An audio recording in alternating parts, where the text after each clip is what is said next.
So, Doug, you wrote the option. Why, first of all, what is the option? What's the story? What's the quick elevator pitch? Yeah, all right, like the elevator pitch. We want to present the hard-hitting truths, right, of what's being told to the young girls and many of the boys, right? Many times we try to force their girls to have the abortion, but we want them to know the truth because they are hearing so many lies out there about, well, it's not really a baby, or it's just a fetus, or it's a blob of tissue, or it doesn't feel any pain, or whatever, right? So they go out and have their fun, they say, and then, oh, we'll just take care of it. If you end up pregnant, it's no big deal.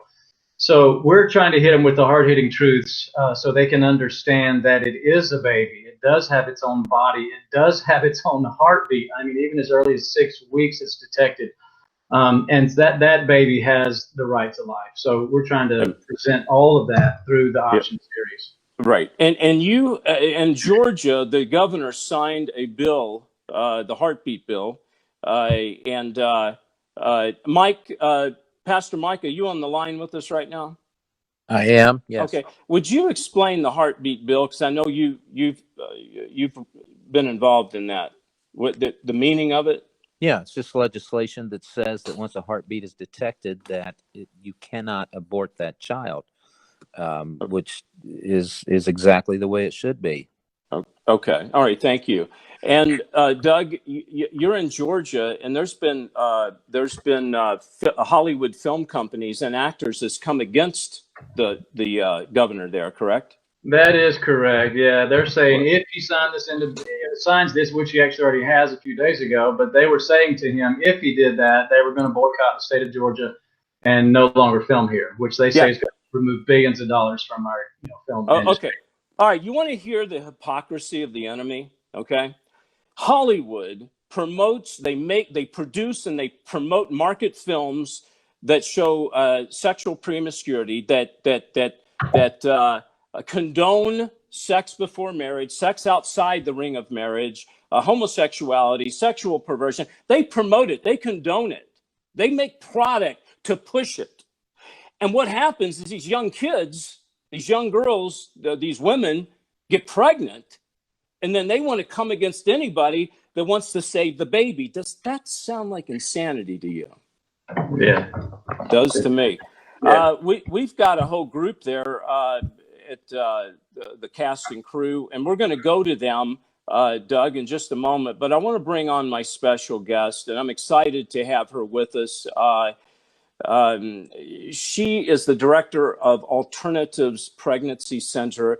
And what I like about this, I love the word alternative, because it tells me somebody out there is going one step further than telling us the problem. They're giving us a solution. It's an alternate. It's an alternative. She's out of Northern California, if you can believe that. And but I want to bring her on right now. Her name is Miss Heidi Matsky. Miss Heidi, are you there? I'm here. All right. It's good to have you. Heidi, what is abortion? What is it? It's the killing of innocent life that God created in the womb for his glory. Okay. Do you know why I asked you that? Why? Because the word has been so, it's used, I don't even think of murder anymore when I hear abortion. I think of some political term like you had mentioned. Yeah. What can we now call it that calls it for what? I mean, what's the real name for it? I mean, it is murder. It is the killing and slaughtering, literally slaughtering of innocent life. Lives being literally ripped apart in utero and outside of the womb even now. And it's just murder. Okay. What type of abortions are there? Can you take us through the certain types that exist? Well, here in California, I'm gonna speak from a California perspective, although it's available everywhere. But there are really two types of abortions that exist today, and that's surgical abortion, and then there's chemical abortion. And surgical abortion is just like it sounds. It's a surgical procedure. A woman in an unplanned pregnancy situation ends up going to Planned Parenthood, and depending on how far along they are and what the ultrasound says will depend on what type of abortion they will offer. And if a woman chooses a surgical abortion, she will have typically a doctor and a nurse present. She will be numb for the most part from the waist down. She will have the remnants of her uterus removed without seeing any content, and she will walk away really emotionally scarred for the rest of her life and in physical pain. So that's one type of abortion. Okay. And then there's an all new type of abortion. I shouldn't say all new. It's been around for a little while, but it really is the abortion of choice today. It's been targeted towards our 12-year-olds up to our 35-year-olds, and it is horrific. It is a lie from the pit of hell, and it's scary. What it is it's called the abortion pill, and the idea as they market this to youth is that you take a quick pill and your problem goes away. And unfortunately, that's not at all what happens. What actually happens is when a woman goes into Planned Parenthood or an abortion clinic and decides that's what they want an abortion pill, they want the abortion pill. What will happen is they will take the first series of pills. The doctor will document the time that it's taken. And then they are told to go home. And within 24 to 48 hours later, they are told to really take that second series of pills, and they're told not to leave home until the abortion actually takes place in home. And so if you can imagine, the first pill basically causes the starvation process of the baby. It blocks the baby's ability to absorb progesterone, which is what a baby needs to sustain a viable pregnancy. And then the second series of pills, after the starvation process has begun, the second series of pills is given 24 or taken 24 to 48 hours later. And that pill causes the woman to go into labor. It causes the physical contractions. So as you can imagine, and it happens, we see this every single day. These women, many of them, no one knows. Parents don't know. It's offered up to a 12-year-old. 12-year-olds can take this without parental consent. Parents don't even know. And they are in their bathroom, no doctor present, no nurse present. They're in a tremendous amount of pain. There's no pain meds, and they're going into physical labor by themselves, isolated in a bathroom, and they're seeing the remnants of everything come out.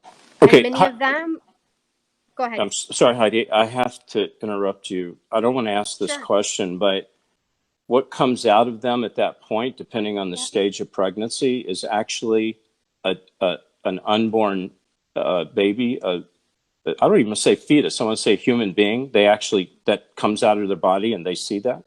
Yeah, they see everything. They see the remnants of the uterus. They can see the baby because this pill is given up to 72 days gestation, which means the baby, the size about 2 inches long, fully formed, arms, legs, everything. So they literally see everything. And then in the pain that they are in the physical torment, they're seeing it. And then they're cleaning it up. And it takes 4 full days, they say, for a baby to actually starve to death. So many of these babies are born with their hearts still beating, and they are literally thrown in the trash or they are flushed down the toilet. And that is the lie of the enemy. So are you saying that they're giving this on college campuses? So in their dorms, they're actually having abortions by themselves in these dorms that are co-ed? That's a breeding ground for getting girls pregnant? Yeah, so SB 24 is a new bill that I believe just passed last week. The Judiciary Committee hearing for it, and it is a law that will allow on every college campus throughout California, in their clinics on campus, it'll allow them to distribute the abortion pill. So they will literally be abortion clinics. So what that literally means with what I just explained was that you have campuses that have now not only turned into abortion clinics, but you have campuses that are now full of young women having an abortion on campus, going into labor in their dorm room or in their bathroom, and seeing it all. You heard Doug's story. Now, Doug is a Christian. He raised his daughter as a Christian. She got pregnant. But you heard the outcome was positive. In other words, the hand of God stepped in. How many women do you run into that come from, quote, Christian homes that have gone through abortions, that have gotten pregnant, that have had to face the darkness? Well, I don't know if I can chime in and tell my own story. Is this appropriate? Well, sure. What's it rated? It doesn't matter. This show's this show has no rating, so no. Go ahead. Well, We're coming up on a break pretty soon, but go ahead and please tell me your story. I'd love to hear it. okay. So, I was raised in a Christian home, and there were 4 of us kids, and very pro-life. And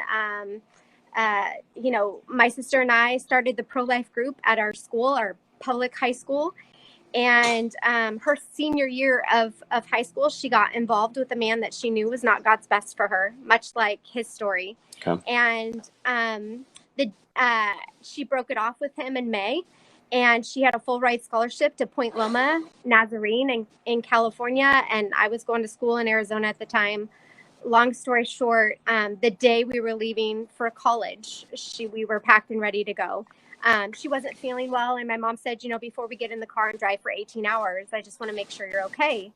And again, breaking it off with this guy 3 months before getting a new lease on life, she went to that doctor's appointment, and she came home. I was the only one home at the time, and she literally collapsed on the ground when she walked in, and she said, "You're never going to believe this, I'm pregnant." And much like what he said, that is when those are the defining moments in our lives where we can truly say that what we believe dictates how we are going to behave in our lives. Okay. And, that is really where we want to say that, where do Christians go that find out that they're pregnant? And unfortunately, many of them go to Planned Parenthood because they're ashamed, because they don't want to bring shame to their family. They don't want to bring shame to God. And so many of them will turn and they will have abortions at that point. But I am proud to say that, like his situation, my sister chose life for my nephew, gave up her scholarship, and my nephew is now 21 and a youth pastor in downtown Denver, and is very pro-life, as you can imagine. Wow. But when I said yes to this position at Alternatives, my very first week, I walked in, and I literally was confronted with a woman that volunteers there. And immediately you realize everyone has a story. That's why they're there. That's why they volunteer their time at Alternatives. And she looked at me and she said, "So what's your story?" So I shared with her my story and how, isn't it amazing that a life choice can create a ripple effect of life, and all these amazing things. Is that as I sat there sharing with her my life story, everything about her shut down. And I left that night and I thought, this was really strange. Like, here we are at Alternatives and we're all here to promote life. And I was having a conversation with the Lord, and in the midst of that, he revealed to me, that, oh my gosh, she doesn't have the same story that I have. She doesn't have a story of life. And in fact, that's why she's at APC. So the next day I went and apologized to her, and I just said, "You've had an abortion." And she said, "Yes, I have." And, it's in that moment that you realize many of the people that volunteer at our clinic are there because they have had abortions, and they've chosen to use that for God's glory. Amen. I wanted to mention that, Heidi and Doug, you both have what I would call success stories, but for every one of your stories, unfortunately, there's hundreds of stories out there that didn't go quite the same direction. Right now, I feel it led in my spirit that there's people out there that are hurting right now, that they've had an abortion. There's even guys that have coaxed girls into abortions. And God's forgiven you, but you haven't forgiven you. And if you don't know about God's forgiveness, I'm here to tell you right now that there is nothing you can do. There's only one thing that cannot be forgiven, and that's blasphemy the Holy Spirit. But God will forgive you if you've had an abortion, or if you've been with somebody who's had an abortion. You've got to forgive yourself. The healing. Heidi, I want to ask you, before we take our break, and this is a hard thing to say, but when a child is born, a baby's born, and they're still alive, and it comes out on the, I guess you call it the medical table, the operating table, but the girl's there for an abortion. She's there so her baby can die, but the baby's not dying. The baby wants to live. God wants the baby to live, but the baby comes out on the table. The baby's still moving. It's a living, breathing little child, little boy, little girl. Heidi, I don't even want to ask you, and I don't want you to tell me, but the people have to hear it. What do they do to that baby to make sure the abortion goes through? Here recently, I was shown a video and where 20 and 30-week-old babies were born alive on a table, 15 a day, and because it's safer and easier for the woman and to basically deliver these babies at 20 and 30 weeks. And on the table, he literally would snip their neck with scissors and wring their necks like chickens. And that is the reality of what is happening in their country. Okay, now see, you're telling me there are people on trial, but they just passed a law in New York that says that you can kill a baby after it's born. Isn't that correct? That's absolutely. We are absolutely talking about infanticide. We are no longer having the argument on whether or not this baby is an actual baby. No, we know it's a baby. Yeah, but how are they killing it? When it comes out now, do they wring its neck? Do they snap its No. How they? No, it's actually even more inhumane than that. They just physically let it starve to death. Okay, so, and I tell people this, in Last Evangelist, I have an episode, and it deals with abortion, but it deals with the next level. And what's the next level? See, abortion is just the beginning of the enemy.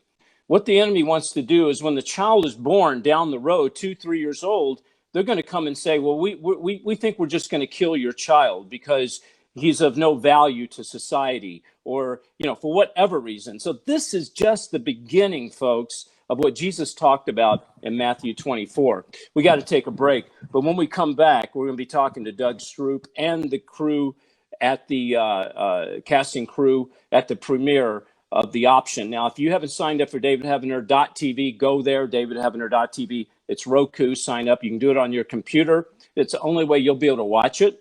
If you can't watch it tonight, you'll be able to continue to watch it because it'll be uploaded. But we're going to stream live tonight. So go there.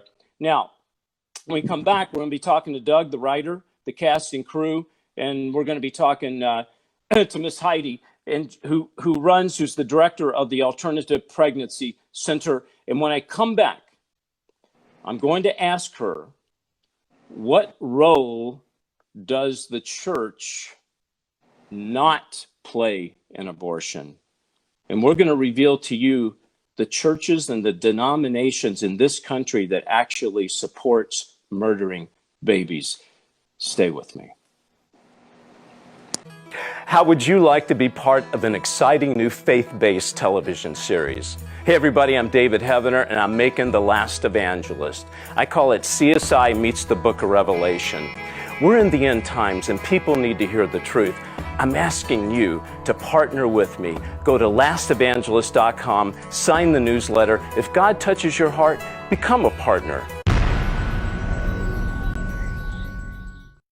Hey everybody, welcome to David Heavener TV, 7 channels of truth. And what are the 7 channels of truth? Well, in today's world where there's so much chaos and so much turmoil, and it seems the church has dropped the ball, we pick up on it. Thank you for tuning in. Thank you for signing up, and God bless you.